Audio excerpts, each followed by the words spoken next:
A lo largo de la historia, numerosas representaciones artísticas han tomado como referencia el castigo capital. Desde Goya hasta Picasso, los artistas, a menudo, han ejercido su crítica social tomando la pena de muerte como algo contra lo que luchar, como un ejemplo más de la brutalidad humana a la hora de repartir justicia. Estudiosos y expertos en derecho y la lucha contra la pena de muerte atestiguan cómo este castigo máximo pierde presencia en el mundo, un desarrollo unido al progreso de la sociedad. 2/3 partes de los estados del mundo la rechazan, aunque, como aseguran los detractores de la pena capital, aún queda mucho camino por recorrer. Sin embargo, existen países que mantienen este castigo, y algunos de ellos fundamentales en el desarrollo de las relaciones internacionales. Los corredores de la muerte, esa sección de la prisión que alberga a quienes esperan la aplicación de la pena, aún representan la existencia de un castigo con detractores y seguidores. Que la pena de muerte es cruel lo hemos visto, porque casi todos los países han dado vueltas buscando un método de ejecución menos inhumano, pero todos son inhumanos. Y eso hoy es un asunto jurídico que se trata ante el Consejo de Derechos Humanos de las Naciones Unidas, ante el Tribunal de Estrasburgo y ante la Corte Interamericana de Derechos Humanos. La idea es que la pena capital casi siempre se convierte en una pena cruel e inhumana. ¿Qué es cruel? Esto parece mentira, sabemos mejor los académicos definir la violencia, pero la crueldad, casi como mejor se entiende y se capta, es con las expresiones artísticas de la crueldad.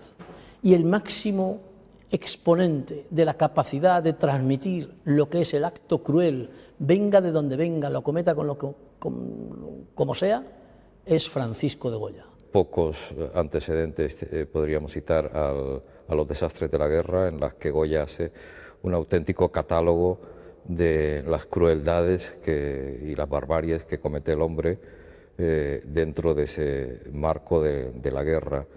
Realmente Goya comienza efectivamente condenando la pena de muerte, pero también tipifica muchísimas otros actos de crueldad a los que el ser humano llega a actuar en ese clima de guerra. Y con ello realmente Goya concluye que no obtiene nada, porque todavía más cruel es cuando presenta en los últimos grabados lo que se consigue con la paz después de una guerra, la guerra de 1808, de independencia de los franceses, que no hace más que traer un rey absolutista y una derogación de la Constitución, Constitución democrática, un nuevo implantamiento del Tribunal de la Inquisición, en una palabra, un auténtico desastre. La Academia de Bellas Artes de San Fernando, en Madrid, es la encargada de custodiar gran parte de la obra de Francisco de Goya, un autor que actuó como un fotógrafo anticipado a su época, utilizando la técnica que mejor dominaba para representar las atrocidades de la guerra y las calamidades del castigo capital. Las estampas, los grabados, realizan un recorrido por el afán crítico del pintor con imágenes especialmente significativas por su brutalidad, por su aporte conceptual o por la trascendencia e influencia que años más tarde recibirían sus sucesores artísticos. Para hacer un análisis de la representación artística de la pena de muerte, Francisco de Goya ha de ser la referencia.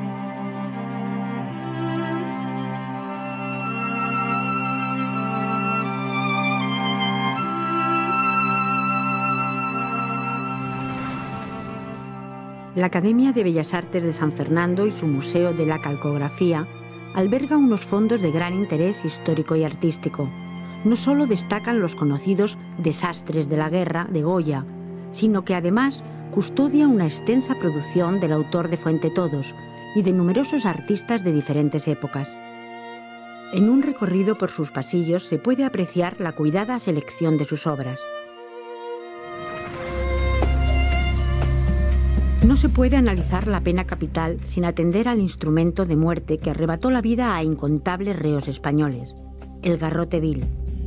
Ese aparato de madera formado por un collar de hierro que, mediante un tornillo movido por una manivela, producía la muerte del reo por la dislocación de la apófisis de la vértebra axis sobre el atlas en la columna cervical, es decir, partía el bulbo raquídeo.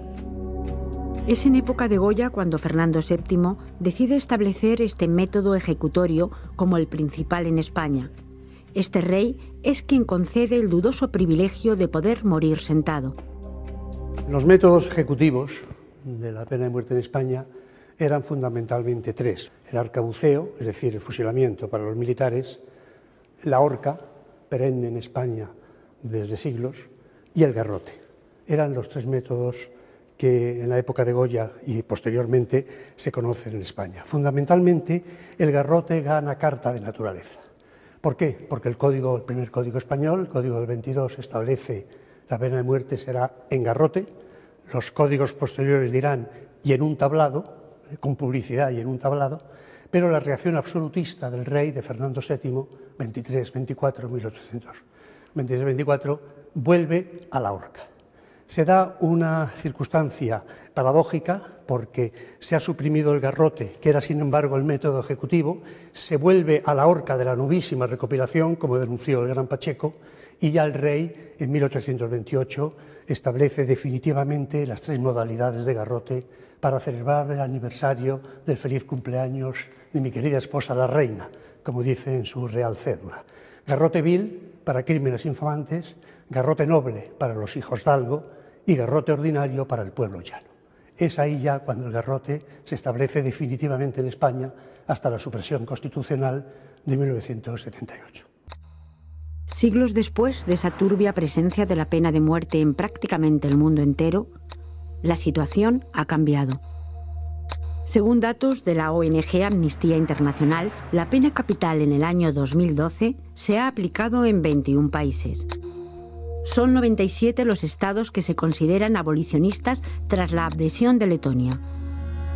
Se tiene constancia de que en ese año han sido ejecutadas 682 personas en 21 países, 2 más que en 2011. La mayor parte de las condenas se llevaron a cabo en China, Irán, Irak, Arabia Saudí, Estados Unidos y Yemen por este orden.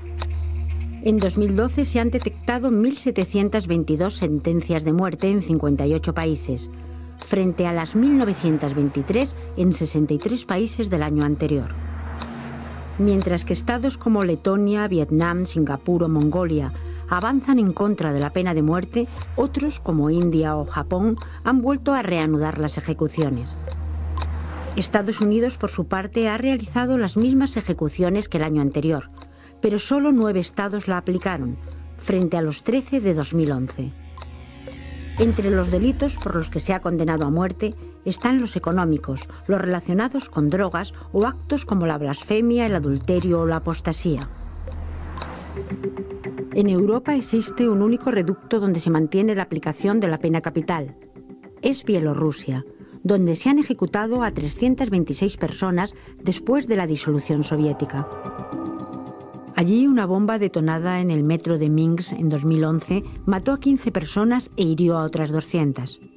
Las autoridades clamaron venganza y en 24 horas la policía detuvo a los presuntos autores del acto terrorista.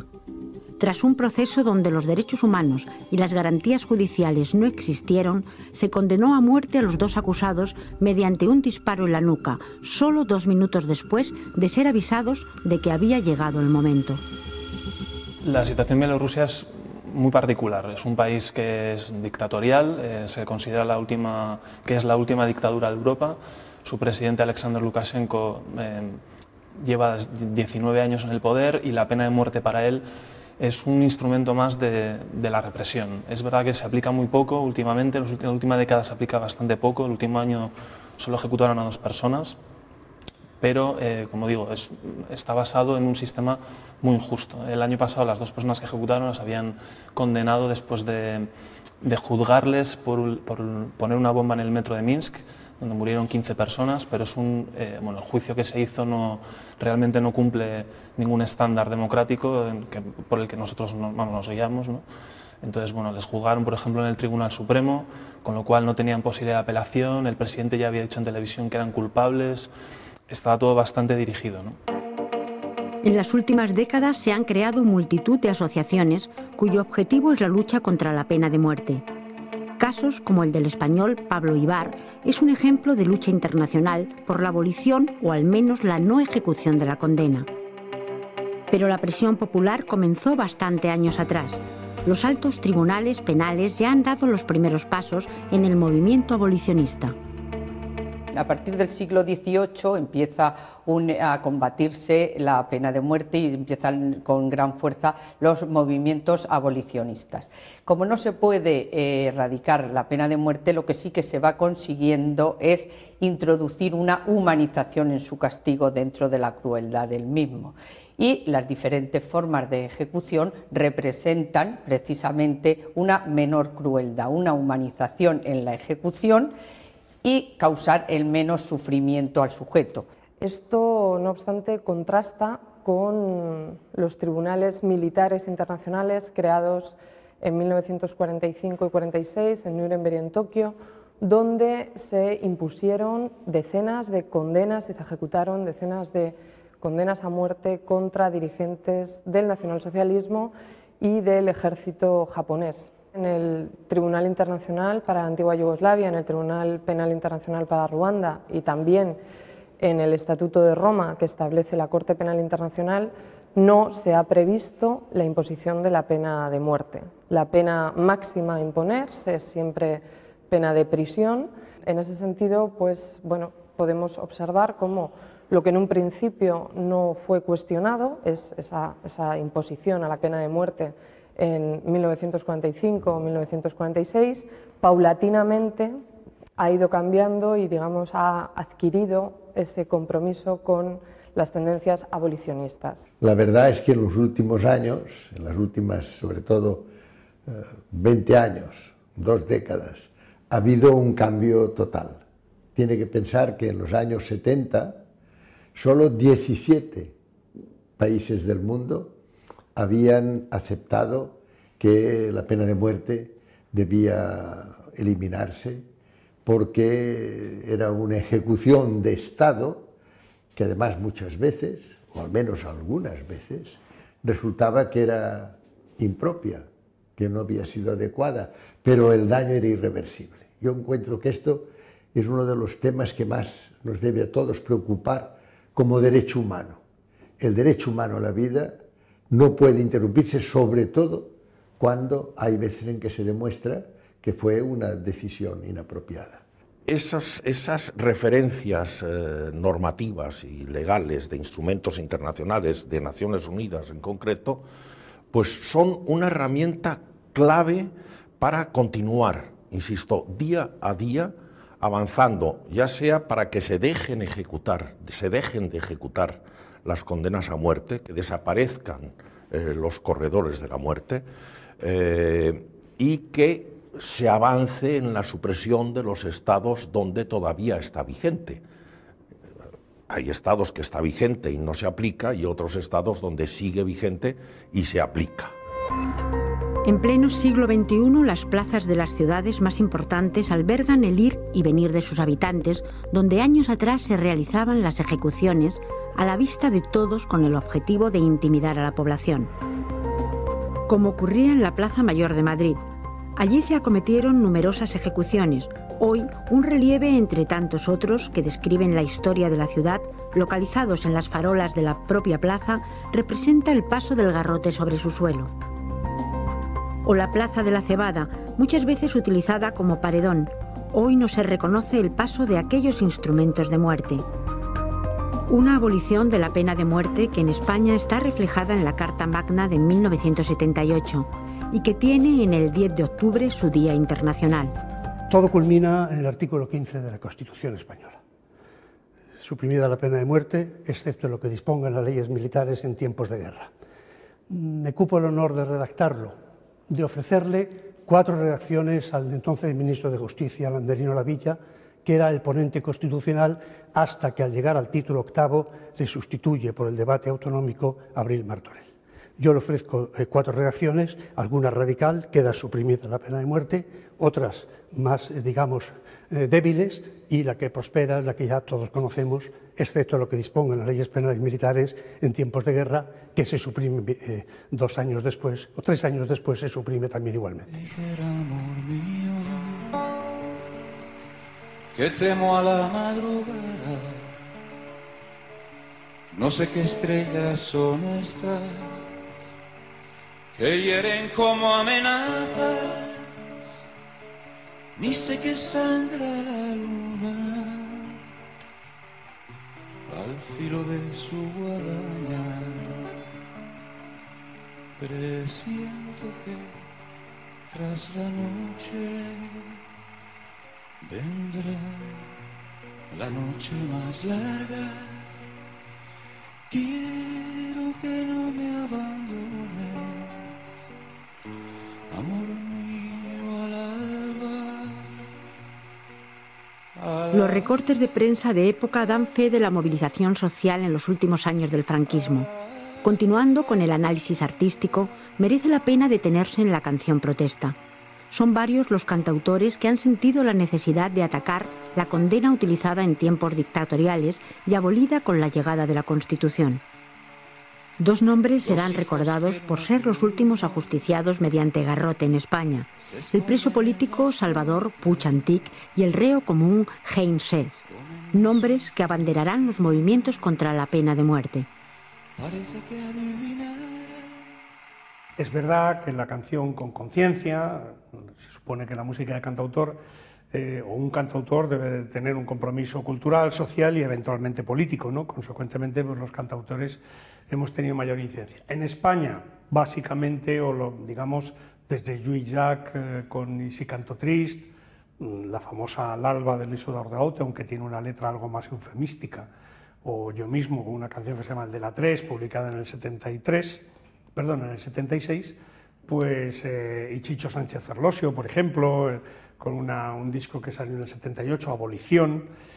En Europa, pues desde Brassens, Brel, Jean Ferrat, Léo Ferré han tenido incidencia, y en los Estados Unidos, pues desde luego Bob Dylan, que tiene 2 temas, Johnny Cash, en fin. Pero también grupos como Aerosmith o como The Doors, los míticos Doors, ¿no? El cine, como medio de comunicación de masas y como instrumento de difusión de ideas, tiene en la pena de muerte un tema de denuncia recurrente. Ya sea desde la perspectiva del verdugo, del ejecutado, del tribunal o del Estado que lo ejecuta, el séptimo arte es quizá la rama artística contemporánea más comprometida con la causa. Infinidad de títulos reflejan la existencia de una condena que despierta y remueve conciencias.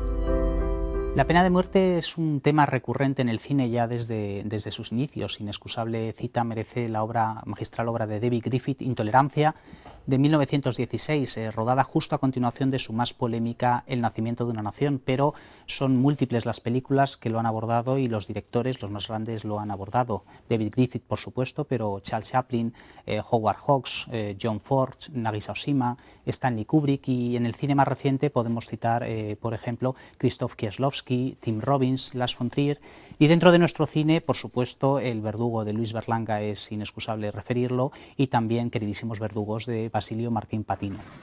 Aquí en esta prisión vieja de Badajoz fue donde se ejecutaron a 3 que hicieron la muerte de 2 hermanos y un padrastro, y luego después más también otro de la Zarza de Alange que mató al suegro y a un cuñado y a un hermano también. Y estas pues son celdas de condenados a muerte que dan a la parte de la carretera. Pues aquí fue donde se clavó el palo y se puso la silla, donde se sentaron para ser ejecutados. Y luego después bajaron las escaleras esas, que uno de ellos salió corriendo por aquí por el patio, y los funcionarios del cuerpo de prisiones fue lo que lo cogieron y lo sentaron en la silla, porque es que no había modo de sentarlo de ninguna forma. El tema es terrible, no se trata mucho en la historia de España porque es una bestialidad. Ellos eran los pobres hombres, eran seres amaestrados para esto, para la barbarie. Y no es habitual. Tampoco duraba mucho tiempo. Entonces, lo siniestro es que Franco los utilizara de nuevo cuando hace mucho tiempo que estos señores no tenían una existencia propia, para sus maniobras o sus formas de venganza, o su forma de conducir la historia o la capitalidad de España. El verdugo o administrador de justicia, en el término más técnico y también eufemístico, es el protagonista de numerosas películas. Ese oficio encargado de quitar la vida a los condenados a muerte representa las contrariedades de la pena capital. En el caso de Queridísimos verdugos, de Martín Patino, se puede observar cómo se esconde a esas personas de dudosa conciencia para no desvelar los bajos fondos de un sistema totalitario. Bueno, estos señores eran pobres analfabetos. Muchas veces rayano en la subnormalidad. Ya no sé cómo se me ocurrió esto, pero me pareció que era importante darlo a conocer puesto que eso existía. Y se daban muchos casos de garrotes vil, de brutalidades que hacía siglos que no se utilizaban, o se utilizaban de otra forma. Y me pareció que no sé, lo sentíamos esta especie de rabia, de cabreo, de desacuerdo, y no se nos ocurría sino enseñarlo a través del cine. Quizás fue la primera cosa que se hizo en cine de ese tipo. Poncelet afirma que Vitelo asesinó a los dos. Todos creéis que miente. Vitelo acusa a Poncelet. Ambos dicen que el crimen lo cometió el otro. Mienten entre ellos. Lo que sabemos es que los dos estaban allí. ¿Y a uno le condenan a cadena perpetua y al otro a muerte? Quizá el Estado tiene pruebas decisivas contra Poncelet y el defensor de Vitelo era mejor. Sembró una duda razonable entre el jurado. Y a uno le dan la perpetua y al otro la muerte. Sí. Mala suerte. Son muchos los aspectos que se abordan sobre estas cuestiones. La exclusión social, por ejemplo, los entornos desestructurados de los que proceden los condenados a muerte. Lo podemos ver en A Sangre Fría, lo podemos ver con Matthew Poncelet en Pena de Muerte. La discriminación económica, la discriminación racial, por ejemplo, en Los chicos de Scottsboro. También la carga política en algunas de ellas. La obra Sacco e Vanzetti, que nos relata una obra real, no un suceso real acontecido en los años 20 con el miedo en Estados Unidos de la expansión de las ideas de la Revolución Rusa en Estados Unidos. Unos condenados, como dice la canción de Joan Baez, que sirve de banda sonora en la película, querido padre, la única razón es que somos pobres. Pero se abordan también otras cuestiones, como por ejemplo los propios procesos en estos juicios, los jueces, la labor de los jueces, la labor de los abogados, la diferencia entre poderse pagar un abogado o no podérselo pagar, la diferencia entre poder contar con un abogado comprometido con la causa. Por ejemplo, Atticus Finch en Matar a un ruiseñor es un ejemplo claro. Se hizo una encuesta hace no mucho tiempo y este personaje fue elegido el mayor héroe de todos los tiempos, incluso por delante de Indiana Jones o de James Bond. En este país, los tribunales tienen que ser de una gran equidad y para ellos todos los individuos han nacido iguales. El movimiento abolicionista tiene su máxima expresión en el Congreso Internacional contra la Pena de Muerte, que este año alcanza su 5ª edición y tiene como sede la ciudad de Madrid, después de pasar por otras como París o Ginebra, donde se organizó la última reunión de los representantes de la lucha contra la pena de muerte. En este congreso se darán cita los más importantes expertos en la materia, donde la universidad y los distintos departamentos de las facultades tienen una especial relevancia. En el año 2009, el Gobierno de España decidió encabezar un nuevo movimiento contra la pena de muerte en el mundo, para lo cual creó un grupo de amigos, de países amigos de la abolición de la pena de muerte, y con esos países diseñó la creación de una comisión internacional para luchar contra la pena de muerte. Para acompañar al Gobierno y a esta comisión con trabajos académicos, patrocinó la creación de la Red Académica contra la Pena Capital, que es una red informal que agrupa más de 25 institutos de investigación que van desde Pekín, pasando por Manila, por todas las ciudades de Europa y que llega al mismo Estambul, e integra aproximadamente unos 300 profesores. La World Coalition es una unión de ONGs asociaciones de abogados, organizaciones locales y otras organizaciones cuyo objetivo es fortalecer la dimensión internacional de la lucha contra la pena de muerte. La coalición mundial fue creada en 2002 en Roma y ha establecido el 10 de octubre como Día Mundial contra la Pena de Muerte. Creemos que el derecho internacional público debe de mover ficha y tipificar, ¿no?, en el contexto internacional la figura de la pena de muerte, contemplarla, porque precisamente del derecho internacional público han salido figuras de pena de muerte. Por ejemplo, las convenciones antidrogas de 1961 han llevado a cabo que en muchos países del sudeste asiático hayan incorporado la figura de la pena de muerte por la producción tradicional de las drogas, incluso por el consumo voluntario.